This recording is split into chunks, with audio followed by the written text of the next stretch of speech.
Hey everybody, so I just wanted to make a very quick video on technicals and just kind of point out some of the dangers here. So we're just going to get right into it. So right now I'm looking at SPY S&P 500 ETF, and when I zoom out here you can clearly see that there's this downtrend that's been broken and we have this current uptrend right here.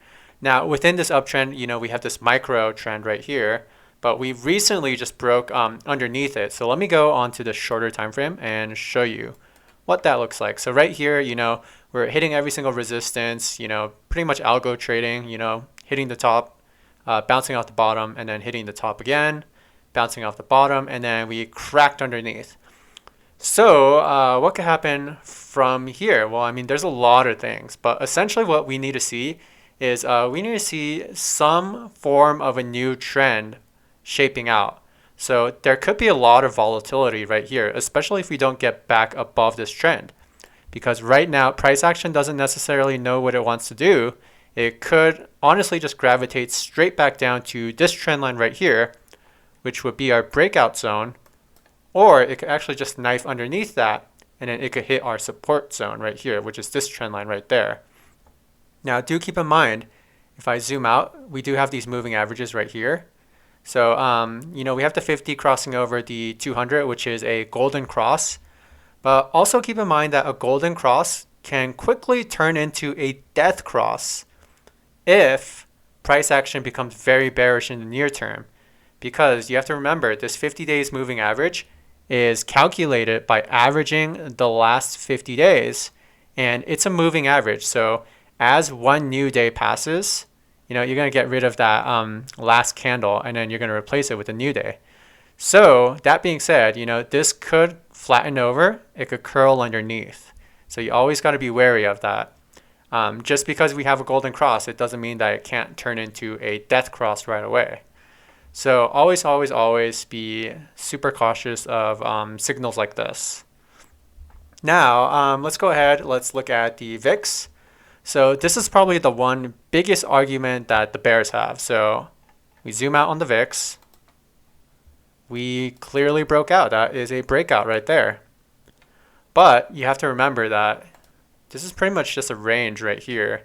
So if I were to actually get the rectangle tool, which is right there, we're pretty much just right there.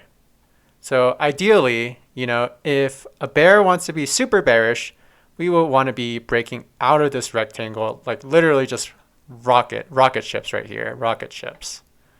So something like that, a rocket ship. So that's basically what we're seeing with the VIX. Very, very risky right here.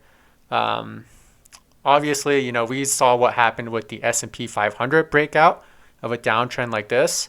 What's going to happen with the VIX breakout with the downtrend like this? And, is this breakout going to last? This is basically just one day. Can we just go right back into this thing? And instead of a breakout, we have a breakdown. So, obviously, if we get right back in here, then that looks very bullish for the stock market. Now, we do have to remember that we have CPI on Tuesday. That could literally change everything. That could totally flip everything on its head. And none of this actually matters. But in the near term, I'm talking Friday and Monday, things could be pretty bearish just given this breakout on the VIX, especially if we stay above this trend line. Now, let's go ahead. Let's take a look at VVIX. So VVIX is the volatility of the volatility. So if we're looking right here, I'm going to zoom out. So we actually popped right here. You can clearly see that we popped right there. Now, you can also see that this area right here, this should have been clear resistance, but we actually got above that. So do watch out for this. Now, I have an extra copy of SPY, which I don't want to look at. Let's go ahead. Let's look at Microsoft. So Microsoft is very interesting, and I'm going to go on a shorter time frame.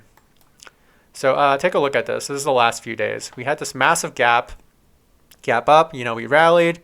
Sold off, massive rally, gap up, but look what happened. We gapped up and then we crapped. So gap and crap.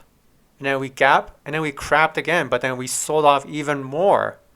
So this is pretty worrisome. Now, if I zoom out a little bit, we have the support trend line.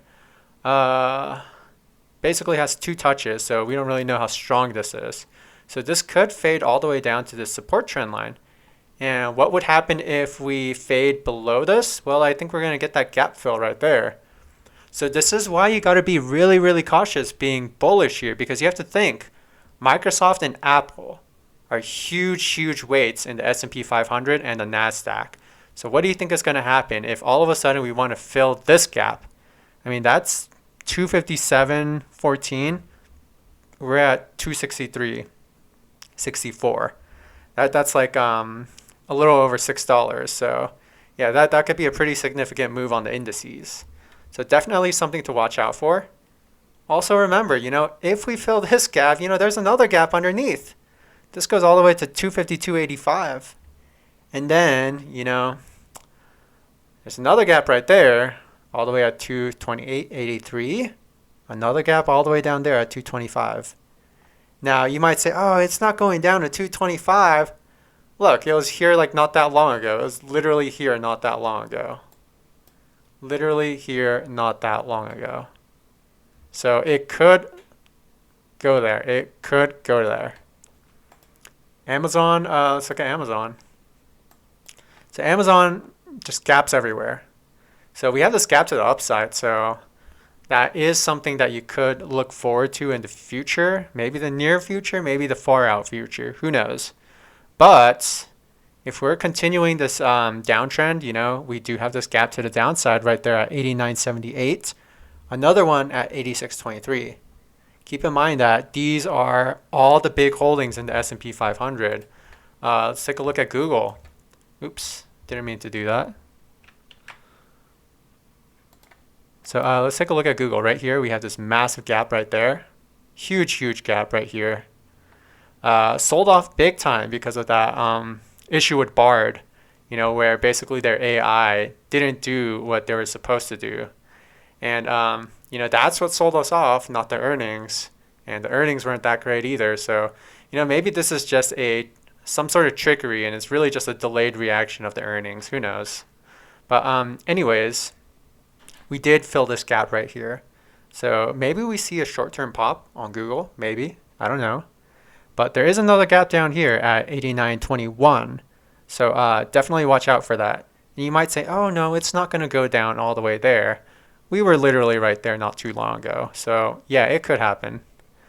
And let's look at Apple. Apple will probably be the last one I want to look at. So we're looking at Apple. We literally skyrocket. It's literally just been a rocket ship to the moon. And if you look right here, we are starting to break out of the support trend line. And let's go on a shorter time frame.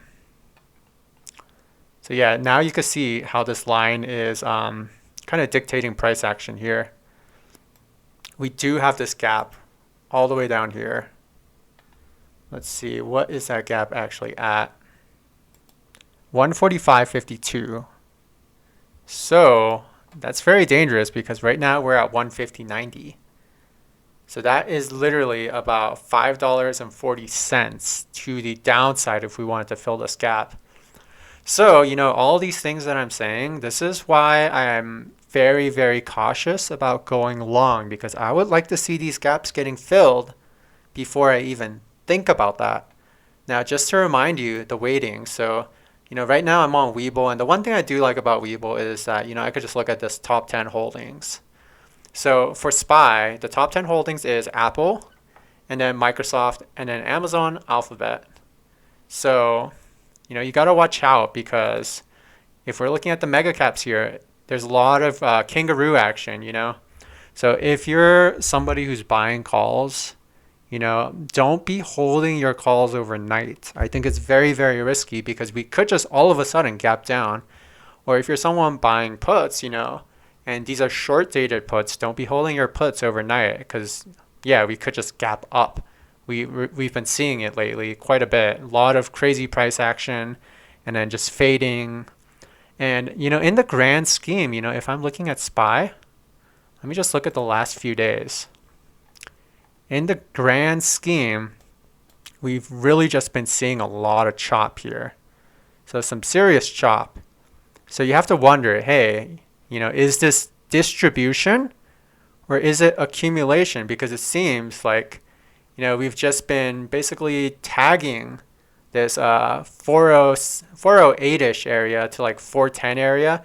And then on the high side, we've been tagging as high as like 416, 417. So you have to wonder, hey, is this entire area just accumulation or is it distribution? And just given the strength of this move, I'm feeling it's more like distribution, and we are going to see some sort of pullback, which to some degree we are seeing right now. But are we going to pull back even further and possibly retest this line? That would be like 397-ish on SPY. And I say ish because, this is a downtrend. It's not an exact science to know where it's going to land. So if I'm just assuming it's going to land somewhere around here, that could be like 396, 397, maybe it's 395, who knows? It depends because this is downtrending, and we don't really know when it's actually going to hit this, if it even does hit this.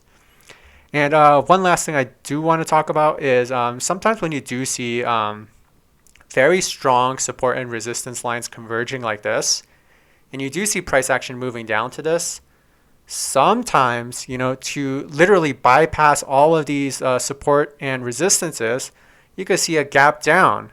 So this is a pretty common thing, sometimes just to completely avoid even messing with this in the actual trading session, you'll see a strong gap down in the pre-markets. So definitely something to think about. Now, last thing, CPI. So it's going to come in on Tuesday, and it's always before the actual market open.